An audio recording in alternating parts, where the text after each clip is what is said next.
Caras irmãs e irmãos, é com muito prazer e felicidade que estamos aqui novamente para mais um encontro fraterno, onde a nossa sintonia de pensamentos positivos é a chave para o nosso bem-estar, a despeito de essa pandemia seguir em plena atividade. Graças a Deus, a nossa fé tem nos embalado por caminhos seguros.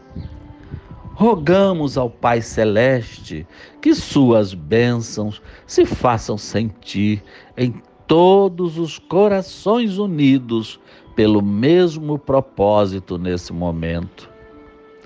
E que seu exemplo de fé e amor ao próximo nos contagie e motive a auxiliar a todos aqueles que nos cercam e que estão mergulhados em inconformismos e desesperos.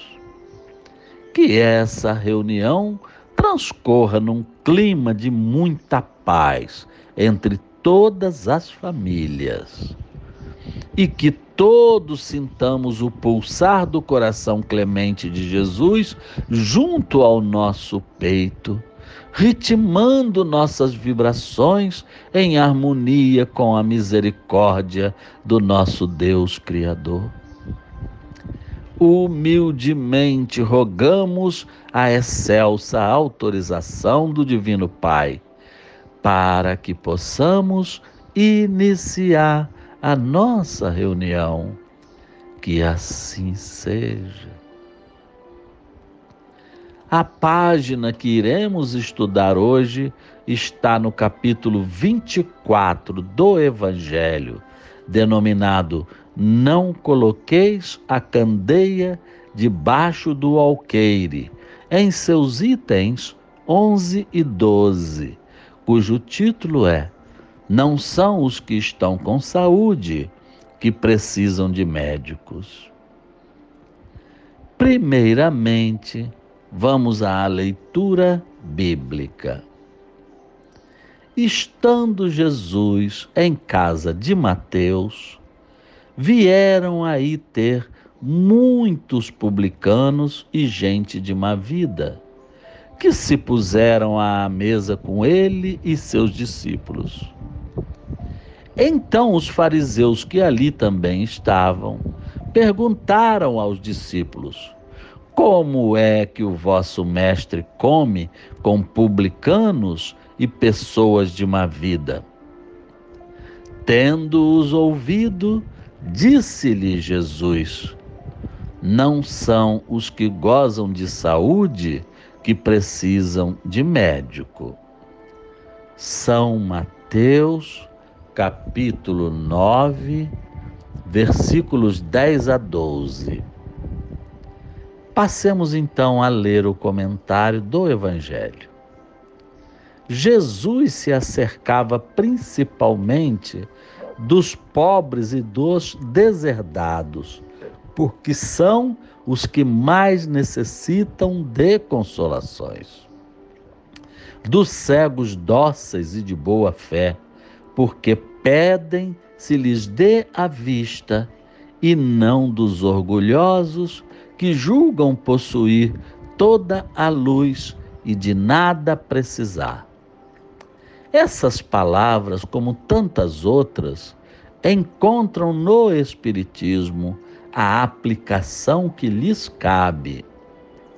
Há quem se admire de que, por vezes, a mediunidade seja concedida a pessoas indignas, capazes de a usarem para o mal. Parece, dizem, que tão preciosa faculdade devera ser atributo exclusivo dos de maior merecimento. Digamos, antes de tudo, que a mediunidade é inerente a uma disposição orgânica, de que qualquer homem pode ser dotado, como da de ver, de ouvir ou de falar. Ora, nenhuma há de que o homem, por efeito do seu livre-arbítrio, não possa abusar, E se Deus não houvesse concedido, por exemplo, a palavra, senão aos incapazes de proferirem coisas más, maior seria o número dos mudos do que dos que falam. Deus outorgou faculdades ao homem e lhe dá a liberdade de usá-las, mas não deixa de punir os que delas abusa. Se só aos mais dignos fosse concedida a faculdade de comunicar com os espíritos, quem ousaria pretendê-la? Onde, ao demais, o limite entre a dignidade e a indignidade? A mediunidade é conferida sem distinção, a fim de que os espíritos possam trazer à luz a todas as camadas, a todas as classes da sociedade, ao pobre como ao rico, aos retos para fortificar no bem, aos viciosos para os corrigir. Não são estes últimos os doentes que necessitam de médico? Por que Deus privaria o pecador do socorro que o pode arrancar do lameiro? Os bons espíritos lhe vêm em auxílio e seus conselhos, dados diretamente, são de natureza a impressioná-lo de modo mais vivo do que se o recebesse indiretamente. Deus, em sua bondade, para lhe poupar o trabalho de ir buscá-la longe, nas mãos lhe coloca a luz. Não será ele bem mais culpado se não a quiser ver? Poderá desculpar-se com a sua ignorância, quando ele mesmo haja escrito com suas mãos, visto com seus próprios olhos, ouvido com seus próprios ouvidos e pronunciado com a própria boca a sua condenação? Se não aproveitar, será então punido pela perda ou pela perversão da faculdade que lhe fora outorgada e da qual, nesse caso, se aproveitam os maus espíritos para o obsidiarem e enganarem, sem prejuízo das aflições reais com que Deus castiga os servidores indignos e os corações que o orgulho e o egoísmo endurecem.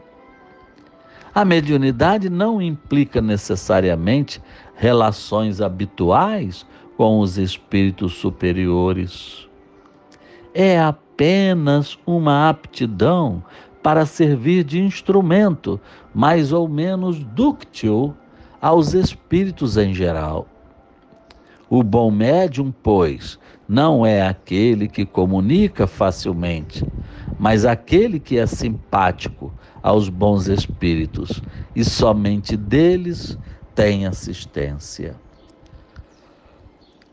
Unicamente neste sentido é que a excelência das qualidades morais se torna onipotente sobre a mediunidade.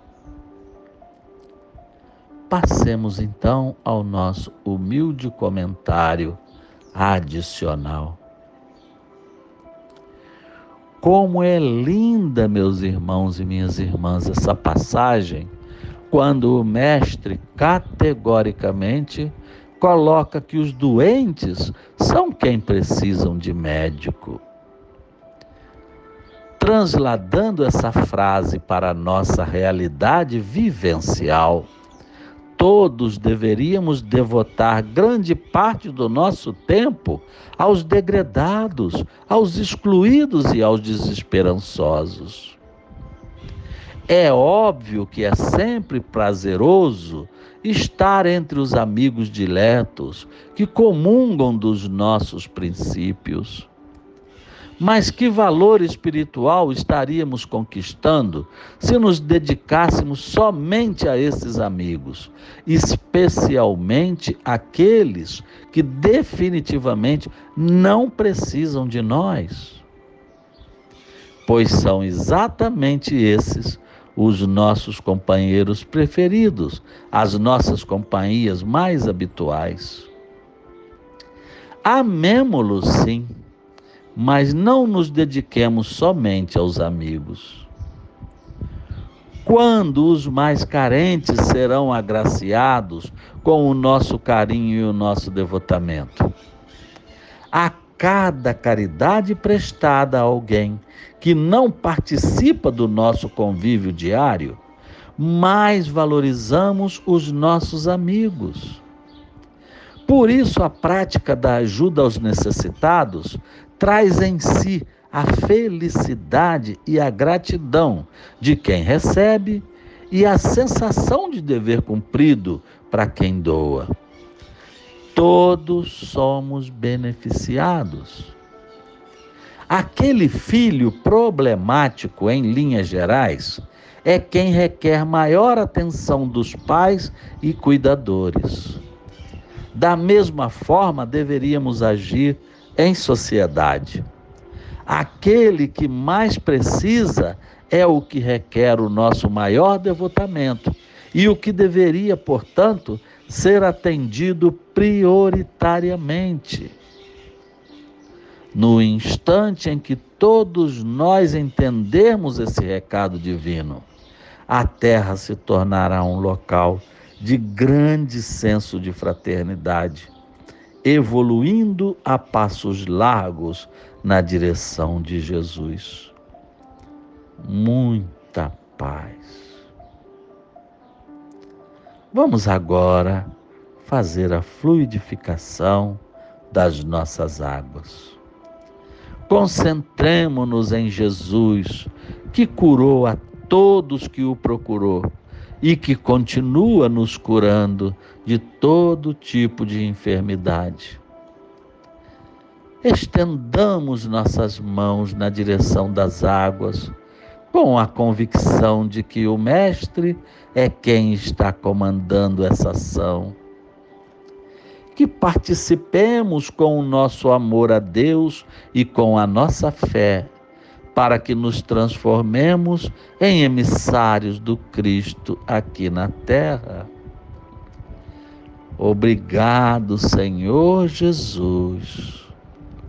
Água energizada e fluidificada em seu santo nome.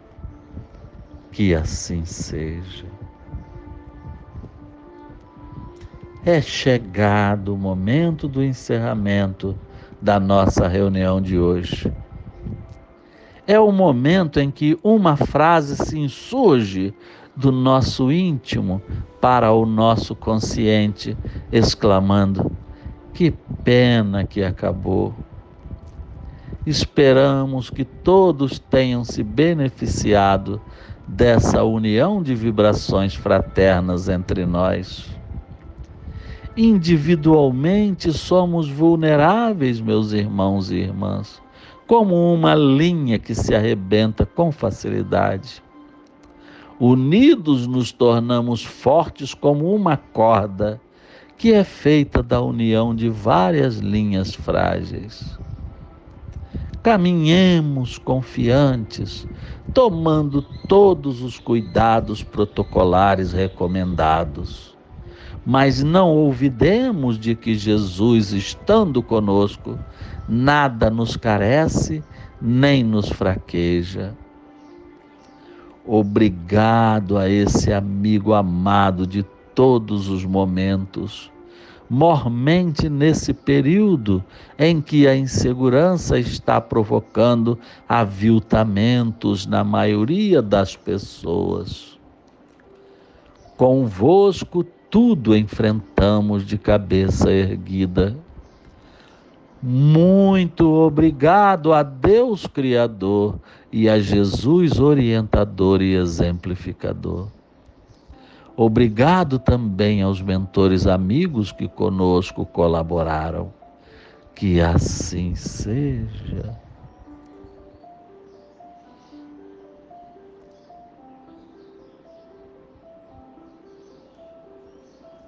Desfaz-se nesse momento a nossa corrente de fraternidade. Boa noite e que tenhamos um final de semana repleto de esperança, de alegria e de harmonia no coração.